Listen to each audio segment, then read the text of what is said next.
Welcome to this week's vlog, and I know that many of us will be looking at the weather forecast and hoping that the change in weather that's supposed to be coming next week does bring some meaningful rain. Grass growth has been slow and any crops that went into dry soils are struggling to germinate, so it would be very timely if we get some decent amounts of rain and some warmer nights next week.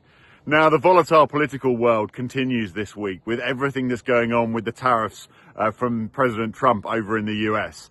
I think it's incredibly difficult to predict what happens next. At the moment, there is a bit of respite with all countries other than China just having the 10% tariffs. But when you've got the two largest global trading nations going head to head in a trade war, I think it's impossible to understand what comes next. Where will those displaced exports from China end up going? Will they be seeking to come into our market here in the UK? And what are the longer term impacts for global trade? It's a watching brief. Our team are very heavily involved with the close conversations that are going on with government. Obviously, there's still a desire from UK government to do a trade deal with the US as well to mitigate the 10% tariff.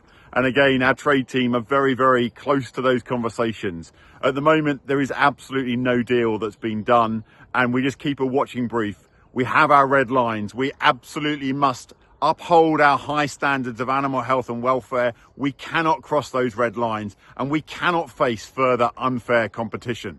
At the same time, there's conversations going on with India about an India free trade deal. Now, our major concerns there are around sugar exports and the subsidies that the Indian government put in place when there's a surplus of sugar in India. And once again, the team are very close to those conversations, and we're trying to do everything we can to uphold our standards of production here in the UK and make sure we're not undermined by imports that have unfair government support and that may also be grown using pesticides that we don't have available to us here.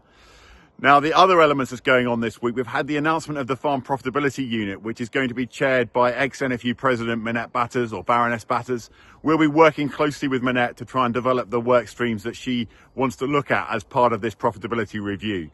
Our blueprints are the foundations for what we believe needs to be delivered to try and deliver a thriving, profitable farming industry. And I guess most of the answers will probably be contained within them, and we'll continue to put forward evidence to that review as it progresses.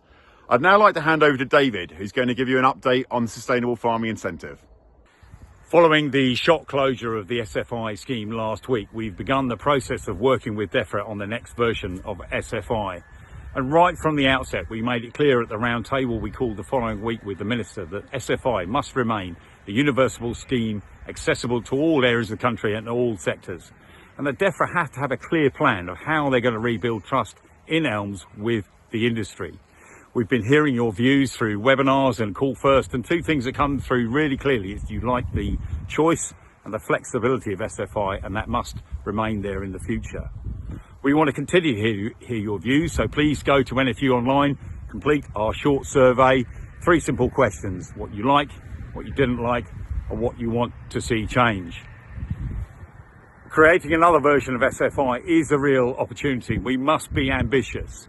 We have to build a scheme that you can have confidence in and will last. By working together, we can get it right. Next week, we have NFU Council, and as always, there's a huge amount to discuss around inheritance tax, the Sustainable Farming Incentive, the Profitability Unit, the impacts of trade. So there'll be a lot going on next week, and we'll update you after NFU Council. Thank you very much for listening.